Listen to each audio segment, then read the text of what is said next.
The year was 1944. The first light of dawn broke over a silent, war-torn landscape, casting long, ghostly shadows across the cracked earth. The air was heavy with mist and the faint, metallic scent of fear. Rows of Japanese women, weary from months of captivity, stirred from a restless sleep, their eyes still clouded with the remnants of dreams they dared not recall.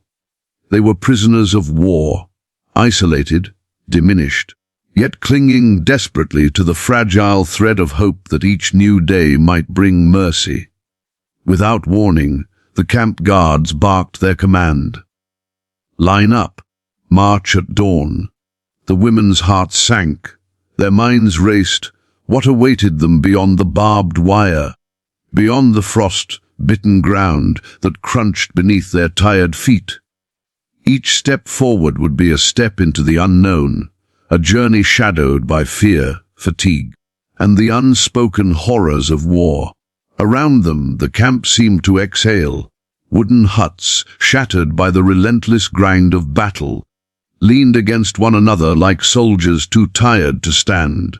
The sky above shifted from indigo to pale gold, catching on the sweat-streaked faces of the prisoners. The scene was painfully ordinary, yet terrifying in its simplicity. Women, once mothers, daughters, nurses, now bound together by circumstance, facing a march that would test every ounce of their endurance. As the sun peaked over the horizon, the first order of movement echoed, a sound that would forever linger in their memories, an unmistakable prelude to a day none could have imagined. The morning air was sharp, biting at exposed skin like icy needles, and yet it carried a strange stillness that made every sound, every footfall, every whispered breath resonate with exaggerated intensity. The women had been roused from a night that offered little rest, where dreams were crowded by the lingering echoes of fear, hunger, and loss. Each of them emerged from their cramped quarters, shoulders hunched and muscles stiff, eyes wide with the kind of worry anticipation only long-term captivity could instill.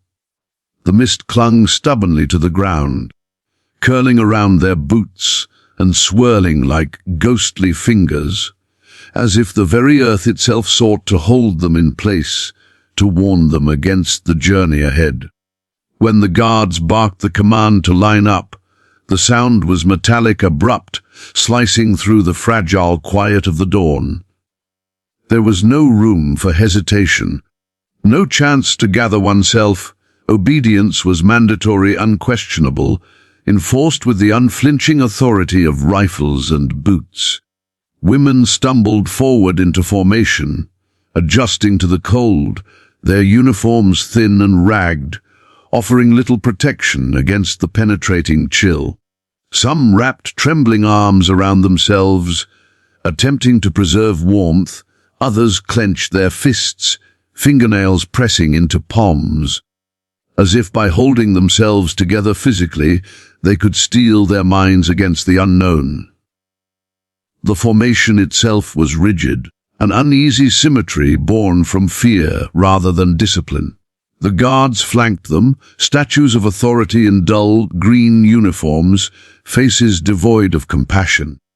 Their boots struck the frozen earth in precise, unforgiving rhythm, each step a heartbeat of menace, each echo a reminder that escape or delay was impossible.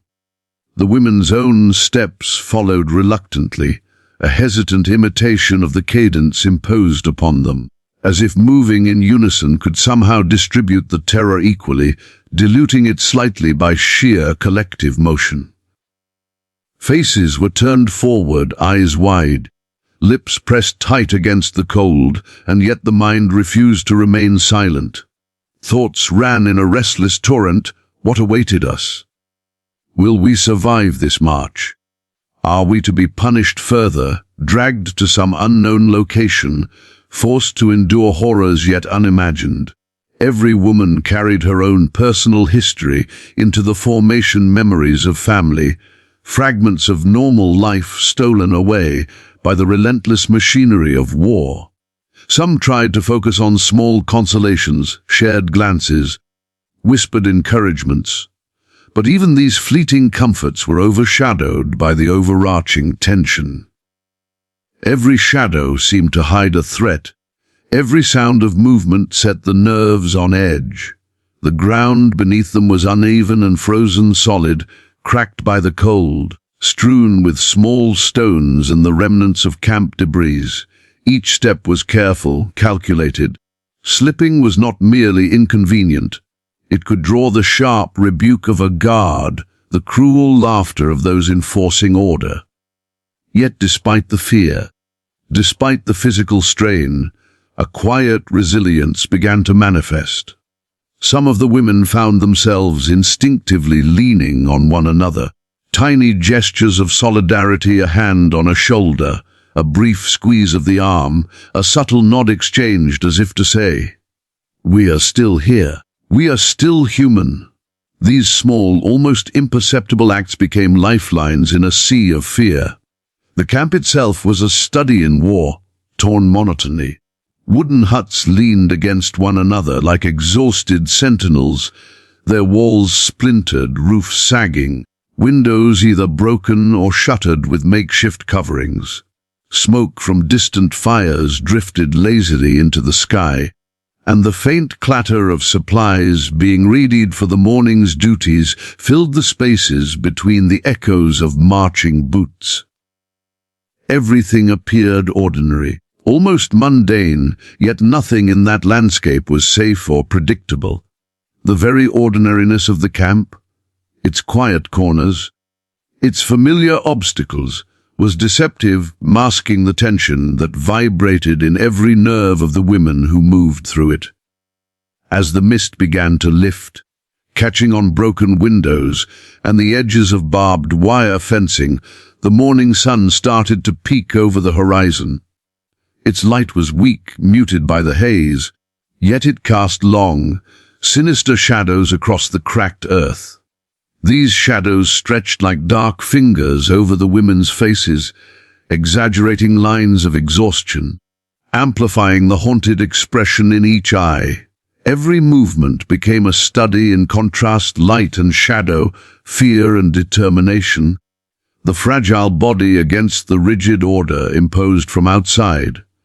The sun itself seemed to watch indifferent, illuminating the raw vulnerability of women, forced to move as soldiers dictated, yet silently chronicling their unyielding courage. The sounds of the morning were muted but precise, boots striking earth, the occasional cough, the whisper of a uniform brushing against the next.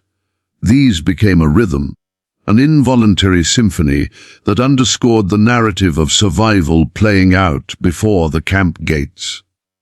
From a distance, the march might have appeared orderly, even serene, but within it was an electric tension, the quiet roar of minds calculating, assessing, bracing for what each step might bring. Hearts pounded not merely from physical exertion, but from a constant, gnawing dread that each movement forward might lead them further into danger. Even as fear dominated, traces of humanity persisted. Eyes met briefly in the fog, some widened in mutual understanding, some softened with fleeting empathy. Hands brushed, almost by accident, and in that fleeting contact lay a tacit pact: we endure together, we survive together. There was no overt display, no spoken vow, yet the shared experience was binding, forging invisible chains stronger than any barbed wire. This subtle, quiet solidarity was the pulse beneath the rigid formation, a lifeline to keep despair at bay even as the unknown loomed ahead. And so they marched, shoulders brushing shoulders, a fragile line of flesh and courage against the backdrop of dawn. The mist lifted slowly, revealing the contours of the camp, the skeletal outlines of broken trees, the empty spaces where other prisoners had once moved. Time seemed elastic. Minutes stretched like hours as each step became both a test and a ritual. the rhythm of fear measured against the fragile hope of survival. With every breath, every shiver, every small act of shared solidarity, the women asserted their presence against the machinery of war, a quiet defiance against the silence imposed upon them.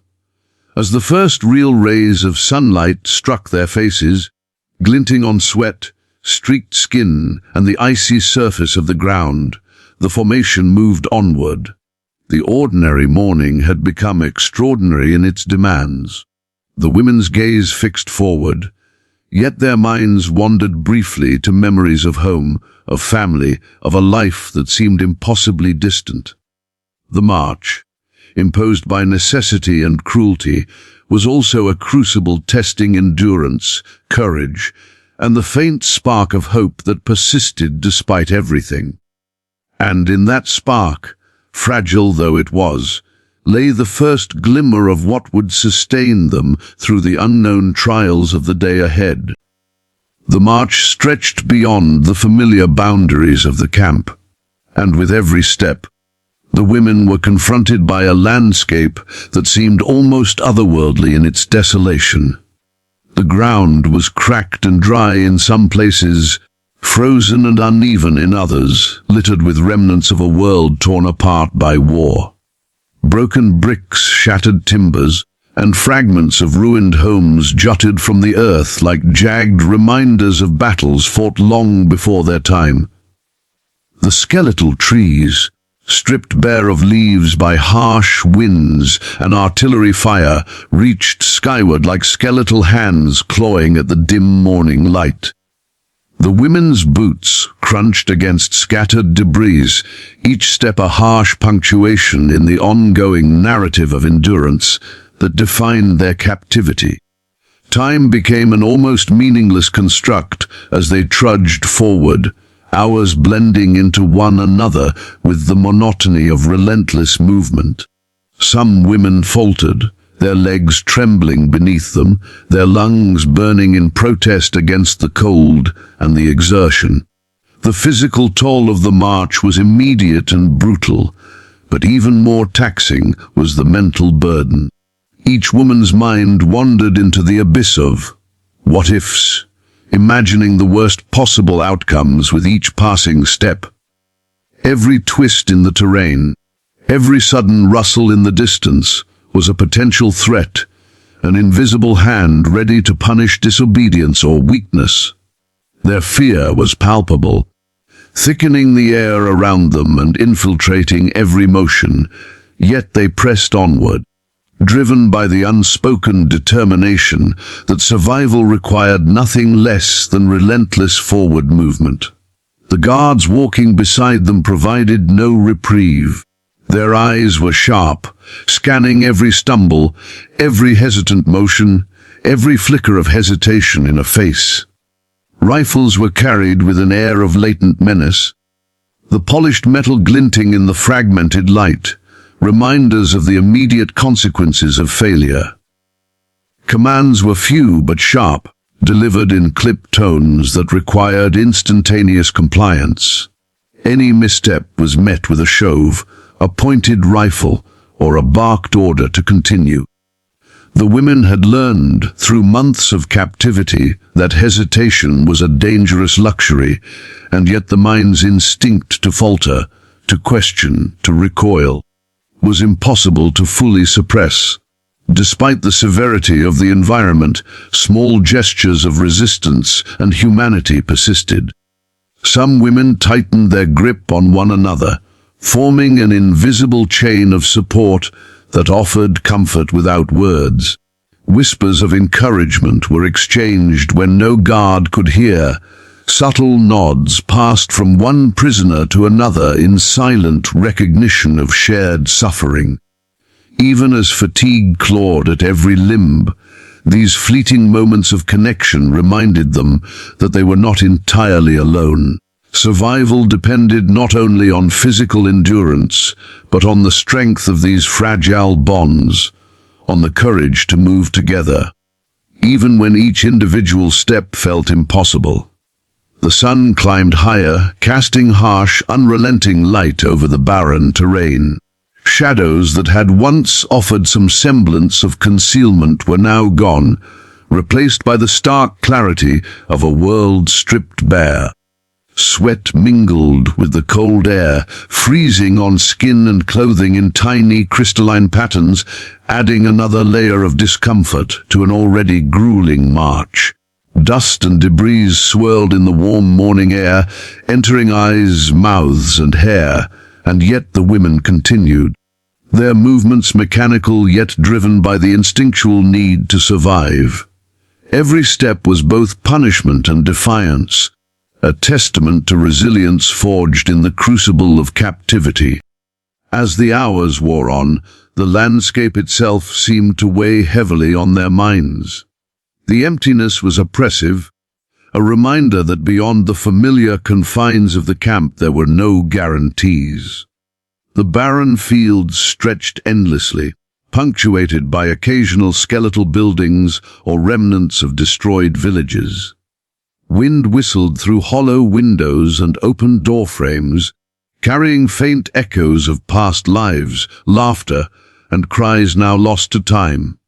This environment was a constant reminder of the fragility of existence, and yet it also underscored the strength required to move forward. Step by step, breath by breath, heart pounding with each measure of distance covered. Some women stumbled under the weight of exhaustion, and when they did, the reaction was immediate. Guards prodded them forward with sharp commands or the butt of a rifle. Yet even in these moments of enforced discipline, an invisible tension persisted among the prisoners. The quiet glances exchanged in fleeting seconds carried meanings, a shared acknowledgement of struggle. An unspoken promise that those who fell would be supported, at least in spirit, by those around them. This network of unvoiced solidarity became as vital as the air they breathed or the earth beneath their feet. It was a lifeline against despair, a quiet assertion of humanity in a world designed to strip them of it. Fatigue was not the only challenge. Uncertainty gnawed at their minds with relentless persistence. Each turn in the path, each new horizon, presented possibilities both terrifying and unknowable. Were they being led to another camp, another punishment, or perhaps some unforeseen relief? The ambiguity was itself exhausting. The mental strain of perpetual anticipation, a heavy burden on already weakened bodies. Some women sang softly under their breath, small fragments of song from home, prayers or simple murmurs of self-reassurance. These small acts of defiance were not merely comfort. They were survival, a reminder that even under the shadow of war, the human spirit could still find expression. The landscape itself seemed alive with the echoes of past battles. Craters from artillery, abandoned weapons, and shattered carts dotted the path ahead, a silent testimony to the destruction that had swept across this terrain before the prisoners arrived. Each obstacle was a test of balance and perseverance, each step a negotiation with both physical endurance and psychological fortitude. Some women bent to pick themselves up after a stumble, brushing dust and debris from clothing, straightening posture despite aching muscles, while others simply pressed on, eyes fixed forward, mind focused on the distant goal of continuation. Hours passed with relentless repetition, the barren world pressing down on them like an invisible weight. The physical exertion began to merge with the mental strain, creating a symphony of suffering that echoed in every footfall. Yet, within this harsh reality, moments of quiet observation persisted. The interplay of light and shadow across broken structures, the glint of sunlight on metal fragments, the flutter of a lone bird disturbed by their passage, all became small focal points, anchors in a world otherwise consumed by monotony and fear. These tiny observations allowed the mind brief respite, a way to navigate not only the terrain but the emotional landscape of exhaustion and anxiety. By midday, the women's clothing was damp with sweat and dust, the texture of their uniforms rough against already sore skin. The sun, now high and merciless, cast stark light on weary faces, revealing the toll exacted by the march. Yet despite the visible exhaustion, there was also an unmistakable current of determination. Every step forward was a quiet rebellion, a refusal to succumb entirely to the harsh conditions imposed upon them. They marched not only because they were forced to, but because survival demanded it, and because there remained a glimmer of hope that the day might yet bring some unexpected reprieve. Even as the landscape stretched endlessly before them, as each hill and hollow seemed insurmountable, they pressed on. Their breath came in ragged, visible clouds, their limbs ached, their spirits trembled, but they moved together. The shared struggle forged invisible bonds that strengthened with every passing mile. This was more than a march, it was a testament to resilience, a quiet assertion of humanity in a world designed to erase it. The barren terrain, the skeletal trees, the debris-strewn fields, they were obstacles, yes, but also the backdrop against which courage and endurance revealed themselves in stark relief. And so the march continued, hour after hour, until the sun began its descent, painting the landscape with long shadows and golden light. The women, though battered and weary, had endured, their unity and perseverance the only constants in a world defined by uncertainty. Though they had no certainty of what awaited them next, they carried within them the invisible armor of shared experience, the quiet strength of solidarity, and the indomitable will to survive. Step by step, breath by breath, hour by hour, the march, which had already tested the prisoners' bodies and minds to their limits, suddenly took an unexpected turn. The women, their muscles screaming with fatigue and their spirits frayed by hours of relentless movement, were brought to a clearing that seemed almost impossibly serene compared to the barren terrain they had traversed. At first, the sudden openness was disorienting. The trees gave way to a wide, sunlit expanse, the air lighter somehow, carrying scents that were foreign to the prisoners after days of cold, dust, and smoke. Their eyes darted nervously, scanning for hidden threats, expecting a trap or punishment around every corner. But nothing immediate came. Only the surprising stillness and the deliberate order of what lay ahead.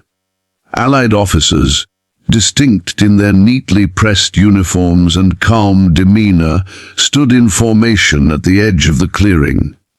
Their presence was authoritative, but not menacing, a stark contrast to the harsh figures that had governed the prisoners' every movement since their captivity began. Supplies had been arranged in careful stacks, blankets, food, water, even small comforts that spoke of an unexpected recognition of human dignity.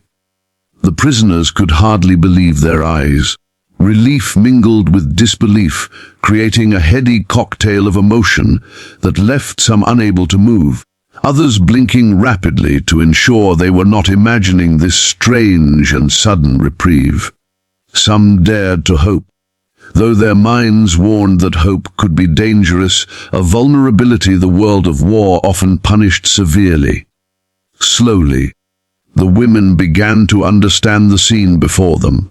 This was no mere logistical pause, no routine stop in the march. It was a carefully orchestrated gesture, a brief window of mercy in the middle of a day that had demanded so much endurance and fortitude. Some officers stepped forward, offering gentle instructions, pointing toward provisions, even gesturing toward areas where the women could rest briefly. Confusion rippled through the ranks of prisoners, but it was accompanied by something more profound, a realization that, in this moment, they were being acknowledged as more than captives.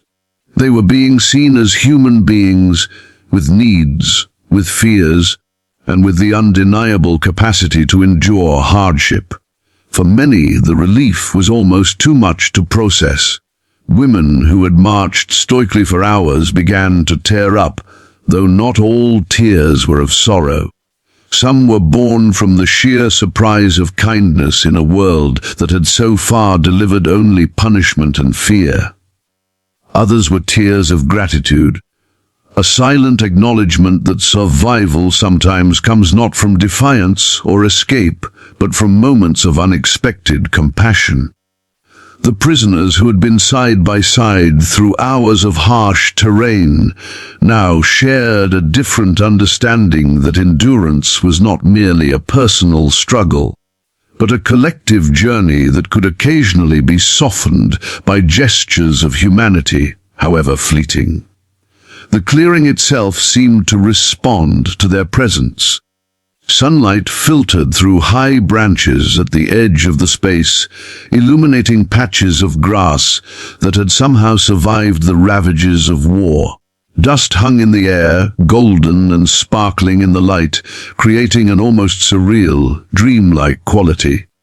The women moved cautiously, unsure how to navigate the open space after the confines of camp and the rigid lines of the march. Each step was tentative, yet every movement forward was infused with a quiet sense of liberation. They were no longer only prisoners. They were witnesses to a brief interlude where the relentless machinery of war paused to acknowledge their endurance. The officers did not rush them. They allowed the women to collect themselves, offering guidance but not imposing strict discipline. Water was handed out in metal cups, the liquid icy yet invigorating against parched throats. Small portions of food were distributed, modest yet sustaining, and the women's hands, so long accustomed to hunger, trembled as they accepted these provisions. In these moments, the women glimpsed something they had almost forgotten. The possibility of comfort, however small, and the reminder that human existence could include compassion even amid the brutal chaos of conflict. As the prisoners adjusted to this unexpected mercy, subtle interactions began to emerge. Some women whispered quietly among themselves, sharing fragments of past lives and hopes for the future. Others simply sat or crouched, resting on the grass while letting their eyes wander over the scene, taking in the sunlight, the organized supplies, the calm authority of the officers, and the fragile camaraderie of their fellow prisoners. There was laughter too, low and cautious, hesitant as it was, but it carried with it the unmistakable power of relief and surprise. These fleeting moments of joy, however small, were monumental in the context of their ordeal. The contrast between the harshness of the march and the serenity of the clearing was stark. Hours of fatigue, fear, and monotony were interrupted by a scene that almost felt unreal, as if the world itself had paused to offer them reprieve. The women moved more freely now, shoulders slightly less tense, faces softening as their minds processed the reality of mercy. Some bent down to touch the grass, feeling the earth beneath their fingers, while others took in the surrounding landscape, noting details that had been obscured by exhaustion. The gentle sway of distant trees, the soft chirping of birds, the faint rustle of wind in leaves untouched by war. Even these small, sensory observations were powerful, grounding them in a moment that had temporarily replaced fear with recognition, confinement with openness, despair with a fragile hope. Yet amid the relief, there remained a subtle, underlying tension. The prisoners were acutely aware that this moment was temporary. that the rules of captivity and the unpredictability of war could return at any time. This awareness made every interaction, every gesture of kindness, even more precious. They learned quickly to savor the brief comfort while remaining vigilant, a paradoxical exercise in living fully within a moment that demanded both gratitude and caution. The juxtaposition of freedom and control, mercy and threat, shaped their behavior in ways that were at once instinctual and deeply psychological, a delicate balance that would carry them forward even as the march eventually resumed. Time in the clearing passed differently than it had on the barren march. Minutes felt stretched, elongated by the novelty of respite, and yet the women were never fully able to let their guard down. Even in the midst of food and water, in the warmth of sunlight and the gentle order of officers, the psychological weight of the day's journey lingered. The mind, trained by months of captivity, struggled to reconcile the unexpected kindness with the ever-present threat of the unknown. Some found solace in small rituals, adjusting clothing, brushing dust from their hair, checking on neighbors. Others simply allowed themselves to stand or sit quietly, absorbing the light, the calm. The fleeting sense of humanity extended toward them. When the moment came to move again, the transition was surreal. The women left the clearing, stepping back onto the path that had demanded so much from them. Yet something had shifted. Their steps were still tired, their bodies aching, but there was a renewed steadiness in the way they walked. The brief interlude had not erased the harshness of the march, but it had instilled a subtle but profound resilience, a quiet knowledge that moments of mercy could exist even in the midst of relentless hardship. It reminded them that endurance was not only about survival, it was also about recognizing, however briefly, the humanity that persisted around them and within themselves. As the line reformed and the march resumed, the women carried with them the memory of the clearing, sunlight on tired faces, the soft murmur of officers' voices, the feel of grass beneath their hands, and the weightless suspension of fear, if only for a fleeting moment. The unexpected mercy had altered the rhythm of the day, creating a mental and emotional anchor they could return to in the most difficult stretches ahead. It was a dawn unlike any other, a day forever marked in their minds as a moment when despair was interrupted by recognition and fear softened, even briefly, by compassion. This was not simply a pause in a grueling journey, it was a testament to the human capacity to endure suffering while still remaining receptive to kindness, a profound lesson in resilience that would echo in every step they took thereafter. The women had been forced to march at dawn, unknowing of the trials ahead, yet they had emerged not only with their bodies intact, but with a renewed, if cautious, sense of hope. And as the sun climbed higher, casting its light across the barren landscape once more, that hope, fragile, shimmering, yet undeniable, would continue to guide their steps forward into the unknown.